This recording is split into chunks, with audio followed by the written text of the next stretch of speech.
வணக்கம். இது உங்கள் தாத்தா ராமசுப்பு. உலக பொதுமறை திருக்குறளை நான் புரிந்து கொண்ட மட்டில் சிறு கதைகள் மூலம் சொல்லும் முயற்சி இது. தவறிருந்தால் திருத்தவும், பிடித்திருந்தால் ஆதரவளிக்கவும். சென்னை மாநகரத்தின் பரபரப்பான ஒரு காலை வேளையில் சோமசுந்தரத்தின் பழைய மெக்கானிக்கல் பட்டறை இயங்கிக் கொண்டிருக்கிறது. அங்குள்ள இயந்திரங்கள் மிகவும் பழமையானவையாக இருக்கின்றன. சோமசுந்தரம் கவலை தோய்ந்த முகத்துடன் தனது பழைய கணக்கு புத்தகத்தை பார்த்து கொண்டிருக்கிறார். ராம் அந்த பட்டறைக்குள் நுழைகிறான். அவன் நவீன தொழில்நுட்பத்தில் படித்து முடித்த இளம் பொறியாளர். அவன் தன் தந்தையின் கவலையை புரிந்து கொண்டு அவருக்கு உதவ வேண்டும் என்று மனதிற்குள் உறுதியேற்கிறான். ராம் தன் தந்தையிடம் பேசுகிறான். இப்போதுள்ள சந்தையில் நவீன சிஎன்சி இயந்திரங்கள் மற்றும் லேட்டஸ்ட் கருவிகள் இருந்தால் மட்டுமே போட்டியை சமாளிக்க முடியும் என்று கூறுகிறான். ஆனால் சோமசுந்தரம் புதிய முதலீடு செய்ய பயந்து பழைய முறையையே தொடர நினைக்கிறார். அடுத்த சில நாட்களில் ஒரு பெரிய ஆட்டோமொபைல் நிறுவனம் தங்கள் புதிய மாடல் வாகனத்திற்கான ஒரு குறிப்பிட்ட உதிரி பாகத்தை தயாரிக்கும் பெரும் ஆர்டரை அறிவிக்கிறது. அந்த ஆர்டரை பெற பல பெரிய நிறுவனங்கள் போட்டியிடுகின்றன. ராம் இதை ஒரு சிறந்த வாய்ப்பாக கருதுகிறான். ராம் தன் தந்தையிடம் அந்த டெண்டர் பற்றி விவரிக்கிறான்.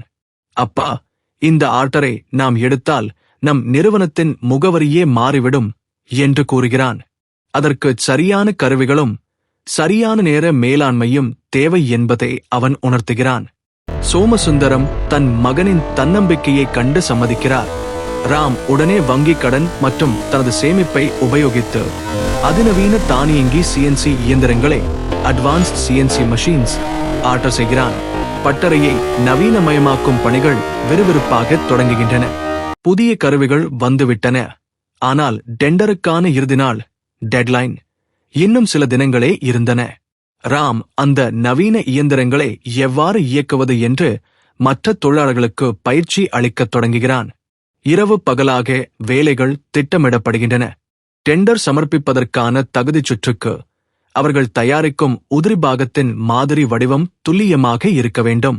ராம் கணினியில் முப்பரிமாண வடிவமைப்பு மென்பொருளை பயன்படுத்தி அதன் துல்லியமான அளவுகளை உருவாக்குகிறான்.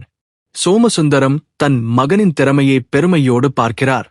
மறுநாள் காலை அந்த முப்பரிமாண வடிவமைப்பை புதிய சிஎன்சி இயந்திரத்தில் பதிவேற்றம் செய்கிறார்கள். இயந்திரம் அதிவேகமாகவும் மிக துல்லியமாகவும் இயங்கத் தொடங்குகிறது.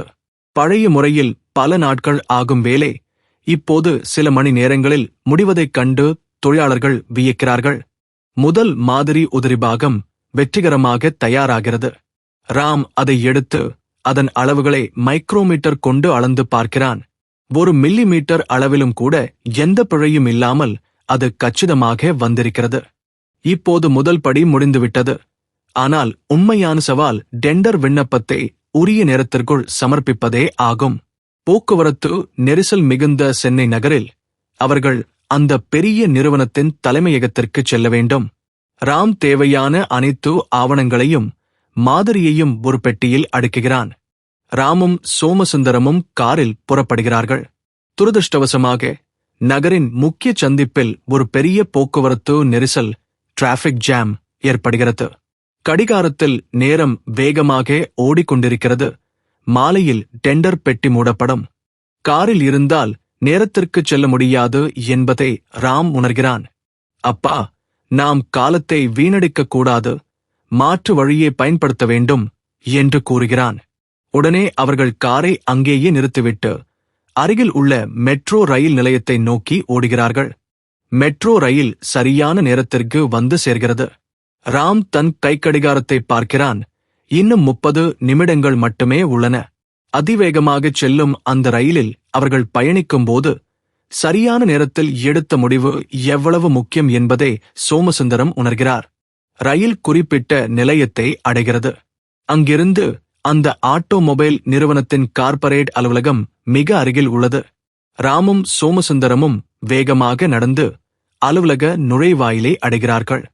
அவர்கள் டெண்டர் சமர்ப்பிக்கும் அறைக்குள் நுழையும் போது இன்னும் 5 நிமிடங்கள் மட்டுமே எஞ்சியிருக்கின்றன. ராம் தன் விண்ணப்பத்தையும் நவீன கருவி மூலம் தயாரித்த மாதிரி உதிரிபாகத்தையும் அதிகாரிகளிடம் ஒப்படைக்கிறான். அதிகாரிகள் அதை சரிபார்த்து கடைசி பதிவாக ஏற்றுக்கொள்கிறார்கள். சில நாட்களுக்கு பிறகு டெண்டர் முடிவுகளை அறிவிக்கும் கூட்டம் நடைபெறுகிறது. பல பெரிய நிறுவனங்களின் பிரதிநிதிகள் அங்கு அமர்ந்திருக்கிறார்கள். ராமும் அவனது தந்தையும் முன் வரிசையில் எதிர்பார்ப்போடு அமர்ந்திருக்கிறார்கள். மேடையில் இருக்கும் முதன்மை அதிகாரி மைக்ரோபோனில் பேசுகிறார். அதிநவீன தொழில்நுட்ப கருவிகளை பயன்படுத்தி மிக குறைந்த காலத்தில் மிக துல்லியமான மாதிரியை சமர்ப்பித்த சோமசுந்தரம் மெக்கானிக்கல்ஸ் நிறுவனத்திற்கு இந்த மல்டி மில்லியன் ஆர்டர் வழங்கப்படுகிறது என்று அறிவிக்கிறார். அரங்கமே அதிர்கிறது. ராமும் சோமசுந்தரமும் மேடைக்குச் சென்று அந்த பெரிய ஆர்டருக்கான சான்றிதழை பெற்றுக் கொள்கிறார்கள். சோமசுந்தரத்தின் கண்களில் ஆனந்த கண்ணீர் வழிகிறது. தகுந்த நவீன கருவிகளும் சிஎன்சி இயந்திரம், சரியான நேர நிர்வாகமும், மெட்ரோ ரயில் முடிவு இருந்தால் எதையும் சாதிக்கலாம் என்பதை அவர் புரிந்து கொள்கிறார். அருவினை என்ப உளவோ கருவியான். காலம் அறிந்து செயின். பொருள்: தேவையான சாதனங்களுடன் உரிய நேரத்தையும் அறிந்து செயல்பட்டால் முடியாதவை என்று எவையுமே இல்லை. நாளை சந்திப்போம். இன்று விடை பெறுகிறேன். நன்றி.